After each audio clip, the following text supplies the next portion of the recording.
가히 3분기 최고의 신차라고 할 수 있을 정도로 상당히 많은 분들이 관심을 가지고 계시는 액티언입니다. 사실 액티언이 쌍용 자동차, 지금 현재 KG 모빌리티에 있어서 상징적인 모델이긴 해요. 왜냐면은 뭐 그 전에 폰티악 아즈텍이라는 차도 있었곤 하지만은 어쨌든 SUC, 쿠페형 SUV라는 모델을 확실하게 정립한 모델은 사실상 거의 액티언이 최초긴 하거든요. KG 모빌리티가 그 액티언의 정신을 계승을 했습니다. 오늘 신차 발표회에서 이 곽재선 회장님 나오셔서 액티언이라는 이름 때문에 미움을 받은 것은 아닐 것이다. 사랑받을 수 있는 가격과 사랑받을 수 있는 디자인, 사랑받을 수 있는 품질 가지고 다시 한번 그 액티언이라는 이름을 끄집어냈다라고 말씀을 하셨거든요.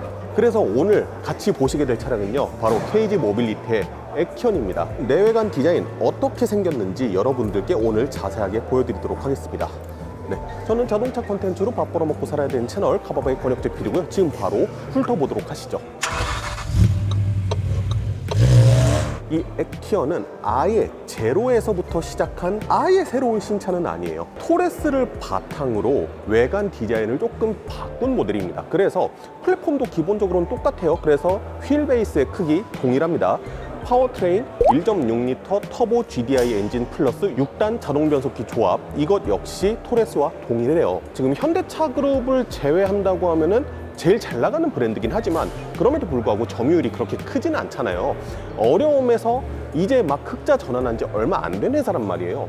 이런 회사들은 기존에 있는 차량을 바탕으로 해서 다른 가지들을 내놓는 거, 사실상 그게 가장 현실성 있는 라인업의 확장이라고 생각할 수가 있거든요. 그리고 실제로 이 차량을 보시게 되면은 이 차량의 기반이 되는 토레스와는 상당히 성향이 많이 다른 차라는 느낌이 듭니다. 일단은 전면부부터 보실게요. 토레스에서도 약간 봤었던 것 같은 방향지 시등이 길게 쭉 뻗어 있는 디자인이 적용이 됐습니다. 그리고 가운데에 들어가 있는 건공감리의 패턴들, KG 모빌리티가 토레스에 처음으로 건공감리 디자인을 채택한 이후에 상당히 그 노선을 잘 쫓아가고 있는 것 같아요. 보는 분들에 따라서는 조금 유치한 디자인이 들어간 거 아니냐, 유치한 패턴 아니냐라고 생각을 하실 수도 있고, 저도 처음에는 이렇게 넓은 면적에 패턴을 쓰는 게 이쁠까라는 생각을 했었거든요. 근데 실제로 보니까 그렇게 나쁘지 않아요. 일단은 전면부에서 딱 봤을 때 KG 모빌리티의 자동차다라는 것이 딱 느껴져요. 토레스를 시작으로 해서 KG 모빌리티만의 패밀리의 룩을 형성하고 있는 과정이고, 그 과정에서 나온 차가 이제 토레스 EVX, 그 다음에 바로 이 액티언일 텐데, 세 번째 모델만의 나름의 디자인적인 아이덴티티를 확립을 했다라는 부분은 저는 상당히 대단한 것 아닌가라는 생각을 해보게 됩니다. 이 위쪽의 라인만 봤을 때는 토레스 생각이 납니다. 어쩔 수 없어요. 토레스 기반의 차량이고 코스트 다운을 하는 것이 중요했을 거예요, KG 모빌리티 입장에서는. 왜냐면은 앞으로 나올 신차들이 쭈쭈쭉 있거든요. 걔네들도 개발하려면은 이 차에다가 많은 개발비를 쏟아붓기는 다소 어려웠을 거라고 생각을 하고, 뭐 그렇게 나쁜 선택은 아니라는 생각을 합니다. 전체적인 디자인에 있어서 상당히 융화는 잘 되어 있는 편이거든요. 그릴부 자세하게 보시면은 건공감리의 디자인 패턴들이 적용이 되어 있어요. 만약에 이 패턴들을 검은색이 아니라 다른 색상으로 했다, 그러면은 되게 난잡해 보였을 수도 있어요. 쌍용차 시절에 카이런 있잖아요. 램프류 밑으로 범퍼 쪽에서 살들을 되게 많이 붙여놔서 되게 난잡한 디자인으로 만들었었거든요. 근데 이렇게 검은색 살로 처리하니까 멀리서 봤을 때는 그냥 거무스름하게 보이잖아요. 여기도 보면은 건공감리의 디자인 패턴들을 상당히 많이 사용했습니다. 근데 이렇게 있는 듯 없는 듯 숨겨놨다는 거죠. 그리고 범퍼의 하부는 블랙 하이글로시로 해서 마무리를 했죠. 그러면서 고성능 차량들을 보면은 이렇게 날개 형태로 쭉 튀어나와 있는 디테일적인 요소들 많잖아요. 이런 것들이 적용되어 있기도 합니다. 어느 정도 쿠페형 SUV를 표방하는 차량이다 보니까 조금 더 고급스러운 디테일 정도를 냈다라고 생각을 하시면 될 것 같아요. 단 한 가지 저는 조금 걱정되는 부분이라고 하면은 라이트거든요. 라이트. 이게 토레스 EVX에 들어갔던 라이트하고 동일해 보여요. 위에 있는 게 하향등이고 밑에 있는 게 상향등인데, 토레스 EVX 오너분들이 공통적으로 지적하시는 불만 중에 하나가 헤드라이트의 광량이 조금 부족하다는 거였거든요. 램프의 크기가 그렇게 크지가 않잖아요. 작은 편이란 말이에요. 그러다 보니까 저게 야간에 만족스러울 만한 광량을 내줄지, 그거는 조금 지켜봐야 될 것 같습니다. 범퍼 하단부에 있었던 블랙 하이글로시 있죠? 라이트 쪽에 있었던 블랙 하이글로시, 이게 두 줄로 쭉 연결이 되는 모습 보이고요. 그러면서 여기에서 클레딩이 둘러져 있는데, 클레딩 보시면은 바디 컬러와 동일하잖아요. 쿠페 형태의 느낌을 내는 SUV다 보니까 클레딩 자체는 바디 컬러와 통일을 시켰습니다. 그리고 파팅 라인을 클레딩 안쪽으로 잘 숨겨 놓은 것까지 확인을 하실 수가 있죠. 휠 같은 경우에는 20인치 휠이 들어가고요. 미쉐린 프라이머시 투어 타이어가 들어가는데요. 245에 45에 20. 액션 같은 경우에는 휠 디자인이 이거 하나밖에 없습니다. 트림에 따라서 더 낮은 휠의 디자인이 있거나 그러지 않고 깡통형 모델부터 저 휠 저거 하나 들어갑니다. 토레스 같은 경우에도 그렇고, 토레스 EVX도 그렇고, 이번에 나온 액션도 그렇고, 옵션표 구성 자체를 상당히 슬림하게 해놨거든요. 트림에 따라서 차별성을 두기 위해서 여러 가지로 쪼개 놓으면은 생산 라인에서도 제작하는데 좀 어려움이 생길 수 있거든요. 그래서 KG 모빌리티의 이런 정책 자체는 저는 나쁘지 않다고 생각을 합니다. 다만 조금 아쉬운 거라고 하면, 이거 토레스 때도 말씀드렸던 것 같은데, 에이다스 부분에 있어서 급을 나눴다는 거, 그거 부분에서는 조금 아쉬운 부분은 있다. 토레스와는 조금 얼핏 다른 부분이라고 하면은 팬더 부분의 볼륨감을 되게 한껏 많이 강조를 시켰다는 거거든요. 실제로 액션 같은 경우에는 전폭이 1910입니다. 1910이면요, 소렌토랑 산타페에 비해서도 넓은 거예요. 전폭 자체가. 플랫폼 자체는 토레스의 것을 갖다 썼다고 했잖아요. 그렇기 때문에 탑승 공간에서의 전폭이 그렇게 많이 커지진 않았을 거예요. 대부분 이 디자인적인 요소 때문에 전폭이 늘어났다라고 생각을 하면 될 것 같고요. 그러면서 기존의 토레스가 오프로드 지향적인 모델이었다면 조금 더 도시명 지향이고, 거기에다가 조금 더 스포티한 성향을 지니고 있는 SUV처럼 디자인이 되어 있다는 거죠. 다만 이런 부분에서는 조금 아쉬움을 남길 수 있는 게, 보면은 여기 파팅 라인이 여기도 연결되고 여기도 연결되고, 이 램프 자체도 하나의 쭉 파팅 라인이잖아요. 파팅 라인이 이렇게 직각적으로 연결이 많이 되어 있는데, 조금만 어긋나도 되게 많이 어긋나 보이는 거거든요. 사전 예약에서 58,000대가 예약이 됐고, 본 계약으로 이루어진 게 13,000대가 넘는다고 합니다. 그러니까 상당히 인기가 많은 거죠. KG 모빌리티의 월간 생산 능력을 봤을 때는 상당히 많은 주문이 이루어진 건데, 그렇게 해서 양산이 됐을 때에도 조립 품질을 어느 정도 유지할 수 있을지, 이거는 조금 관건일 것처럼 보여요. 저쪽에서 블랙 하이글로시가 쭉 연결되어 있는 디자인이잖아요. 그러다 보니까 전체적인 전고에 비해서는 조금 낮아 보이는 효과를 낼 수 있죠. 이 차량의 베이스가 됐던 토레스가 되게 실용주의를 추구하는 차량이잖아요. 그래서 실제로 토레스 같은 경우에는 루프라인에 이쪽이 훨씬 튀어나와 있었단 말이에요. 액션 같은 경우에는 그 차의 플랫폼을 가져다가 만들 때 그것보다는 조금 더 스포티하고 날렵해 보이고 싶었던 거죠. 하지만 실내 공간은 챙기고 싶었던 거고, 그렇기 때문에 저런 디자인적인 기믹을 숨겨놨다고 볼 수가 있는 거고요. 아까 전에 말씀드렸다시피 이 차량이 휠 베이스 자체는 토레스랑 동일해요. 그런데 조금 더 스포티하게 디자인을 하다 보니까, 아까 전에 전폭 상당히 늘어났다고 했지만 전장도 상당히 늘어났거든요. 휠 베이스는 똑같은데 전장이 늘어났으면은 그거는 결국에 오버행이 늘어났다는 거잖아요. 뒤에 오버행이 상당히 길어요. 상당히 긴데, 만약에 여기에 쿼터 글라스가 쭉 연결됐으면은 미니밴의 느낌에 조금 더 가까운 디자인 아니었을까요? 아예 C필러 자체를 저렇게 두껍게 처리를 했습니다. 우리가 실제로 쿠페나 조금 스포티한 차량들 보면은 창문의 크기가 작고 C필러를 상당히 두껍게 처리한 모습들을 볼 수가 있거든요. 그런 디자인적인 요소를 가져왔다고 생각을 하시면 될 것 같고요. 액션 같은 경우에는 2열에서부터 천장이 조금씩 낮아지는 스타일입니다. 조금씩 낮아지긴 하는데 아주 적극적으로 낮아지진 않아요. 그걸 또 약간 눈속임처럼 속여주는 게 뭐냐면은, 윈도우 라인 위쪽으로 있는 이게 크롬은 아니거든요. 코팅해 놓은 글로시 소재인데, 루프 라인과 수평을 맞춰서 아주 조금씩 떨어지는데 이 밑에 라인이 확 치고 올라가죠. 그러면서 이 글로시 소재 자체가 뒤쪽으로 가면서 면적이 확 얇아지다 보니까 시각적으로 봤을 때는 뒤에 루프가 상당히 낮아진 듯한, 진짜 깎아지르듯이 낮아진 듯한 느낌으로 보입니다. 상당히 기능적인 디자인이라고 볼 수가 있는 거겠죠. 뒷창문에서 블랙 하이글로시를 이용해서 측면 쪽까지 살짝 연장하면서 뒷창문 자체가 좀 와이드해 보이게, 한마디로 전폭이 조금 넓어 보일 수 있게끔 디자인된 것을 여러분들께서 확인을 하실 수가 있고요. 리어 램프가 이어지는 데가 상당히 이 깊숙한 곳까지 이어져요. 그러니까 한마디로 리어 램프 판 자체가 되게 길다는 거죠. 디자인 설명할 때 여러 번 말씀드렸지만 수평으로 쭉쭉 뻗어나간 디자인, 이거는 차가 넓어 보이고 와이드해 보이는 인상을 가져다 준다고 말씀을 드렸죠. 실제로 소렌토랑 산타페보다 전폭이 넓은데 거기에서 더 넓은 이미지를 주고 싶은 거야. 차가 낮고 넓으면은 스포티해 보인다고 했잖아요. 근데 측면에서 낮아 보이게 하려는 디자인적인 느낌을 가져다 줬고, 후면부, 정면부 쪽에서는 쭉 수평의 디자인들을 쓰면서 넓어 보이는 디자인을 가져가고 싶었던 거예요. 같은 플랫폼을 쓰지만은 아예 방향성이 다른 차량이다. 이거를 디자인을 활용해서 최대한 살리려고 했던 모습들이 보이는 거죠. 아래쪽에 있는 블랙 하이 글로시는 디퓨저 부분의 디자인하고 연결되는 것을 보실 수가 있습니다.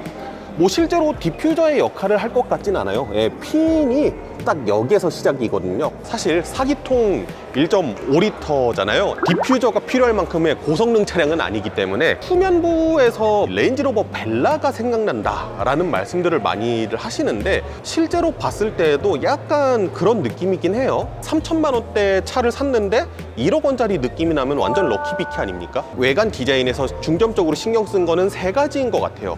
첫 번째는 낮아 보이게 하는 거, 두 번째는 넓어 보이게 하는 거, 세 번째는 공공감리 디자인을 어떻게 최적화해서 적용하느냐는 거. 제가 봤을 때는 제법 유효하지 않나 라는 생각을 좀 해보게 됩니다.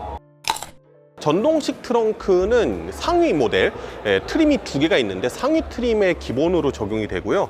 트렁크를 보시게 되면은 넓어요. 엄청 넓습니다. 물론 토레스 같은 경우에는 천장 윗부분까지 늘려서 거의 박스 형태처럼 디자인했기 때문에 토레스에 비해서는 조금 좁을 거예요.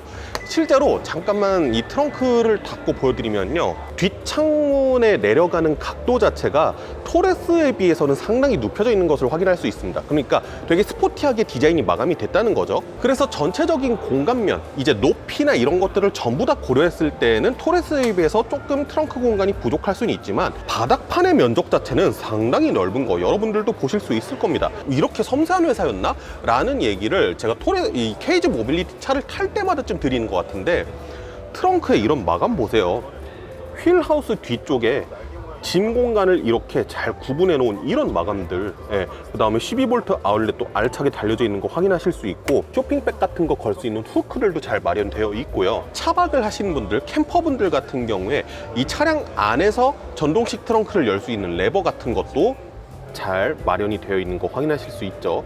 그 다음에 이 바닥면을 들춰보면은 높이 자체는 높지 않은데, 그럼에도 불구하고 이렇게 칸칸이 나눠서 수납함을 상당히 잘 마련했다는 걸 볼 수가 있죠. 뒤쪽까지 수납함이 상당히 꼼꼼하게 잘 마련되어 있습니다. 소화기도 잘 달려져 있고요. 트렁크 공간 보여드렸으니까 2열 공간 한번 살펴보도록 할게요. 이 차량의 인테리어 색상은 최성희 트림에서 선택할 수 있는 색상이고요. 액형 같은 경우에는 총 3가지 인테리어 컬러가 있습니다. 베이지색 있고 검은색에 빨간색 스티칭으로 마무리되어 있는 인테리어 컬러 이렇게 있어요. 일단은 제가 1열에 한번 타보도록 하겠습니다. 쌍용 자동차 시절에 해외 수출 로고 있잖아요. 그거 싫어하시는 분들 많았는데 KGM 레터링이 스티어링 한가운데 들어간 것을 확인을 하실 수가 있습니다. 아까 전에도 말씀드렸다시피 이 차는 토레스 기반이고, 토레스 기반인 거는 현재 KG 모빌리티의 상황상 코스트 다운을 해야 되는 부분이 있거든요. 그러다 보니까 인테리어는 토레스의 느낌을 많이 벗어나지 못했어요. 토레스 EVX의 인테리어가 이번에 토레스 내연기관 부분 변경되면서 들어갔잖아요. 액티언에도 적용이 된 것을 보실 수가 있습니다. 그래서 12.3인치, 12.3인치 커브드는 아니고요, 살짝 이렇게 꺾여져 있는 일체형 디스플레이 들어가 있는 거 확인하실 수 있고, 다 토레스 EVX에서 많이 보셨던 디자인이에요. 여기 중앙에 에어벤트 있고, 이 밑에 수납 공간 있고, 이 부분에 기어 노브 있고, 컵홀더 있고, 이 밑에 수납 공간 있고, 여러분들 많이 보셨던 그겁니다. 그런데 디테일적으로 조금 달라진 부분이라고 하면은 스티어링 휠에 로고 아까 전에 달라진 거 말씀드렸고요. 야, 이제는 KG 모빌리티도 이 디자인을 쓰기 시작했어요. 스티어링 휠 양 가쪽에 다이얼 같이 되어 있는 거. 근데 다이얼은 아니고요, 버튼이거든요. 왼쪽에 있는 버튼은 즐겨찾기 기능 버튼이라고 합니다. 그래서 내가 실제로 자주 사용하는 기능들을 즐겨찾기로 설정을 해두면은 이거 한 번만 눌러서 바로 그 메뉴로 들어갈 수가 있다는 거죠. 오른쪽에 있는 거는 제가 봤을 땐 되게 뜬금없긴 하거든요. 오토 홀드 버튼이 이렇게까지 클 일이 있나 싶긴 해요. 참고로 주행 모드, 드라이브 모드는 마찬가지입니다. 여기에서 조정하는 거예요. 토레스 EVX에서는 드라이브 모드를 눌렀을 때 센터 디스플레이에서만 표시가 되고 계기판에선 표시가 안 된다라는 말씀을 드렸죠. 이번에는요, 제 드라이브 모드 바꿔볼게요.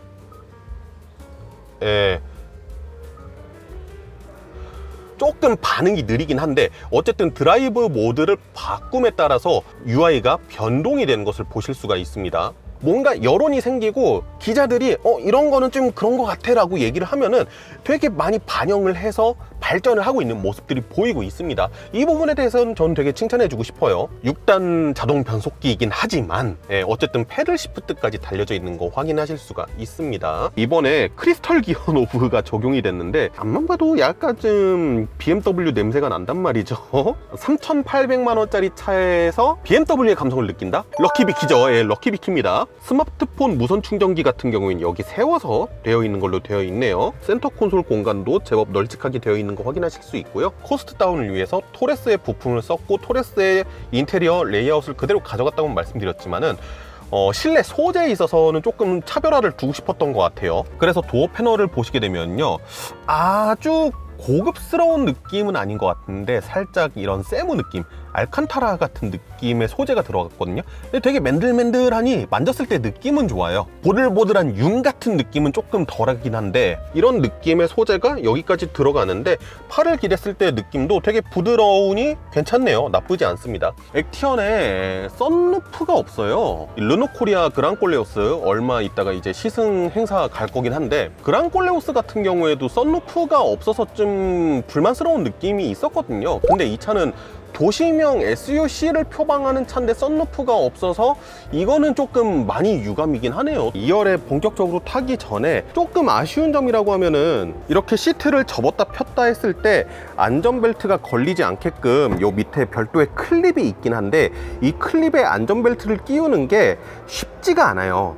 쉽지가 않아서 그냥 귀찮아서 이 상태에서 냅두면은 씹힙니다, 안전벨트가. 그래서 이 부분은 설계가 조금 아쉽다. 등받이 각도 자체가 그렇게 세워져 있는 편은 아니거든요. 투싼이나 스포티지의 2열 시트를 100%까지 리클라이닝 한다고 했을 때 한 30-40% 리클라이닝 한 정도? 레그룸은 상당히 넓은 편입니다. 일단은 주먹 하나, 두 개 반이 살짝 될까 말까 하는 정도? 발 공간도 상당히 널널합니다. 그리고 등받이가 상당히 많이 눕혀져 있기 때문인지는 모르겠지만은 헤드룸 상당히 널널하거든요. 일단은 이렇게 해서 주먹이 하나가 들어갑니다. 사실 스타일을 위해서 차량을 구매하다 보면은 포기해야 되는 게 실용성이잖아요.